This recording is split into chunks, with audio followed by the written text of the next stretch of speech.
po ang aking asawa. Napakaikling ang tulog guys. Shout out sa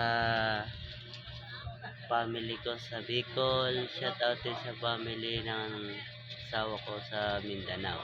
Shout out sa inyo guys. Shout out sa mga tubos family. Shout out din sa family ko sa at shout out din pala kay Coach Mag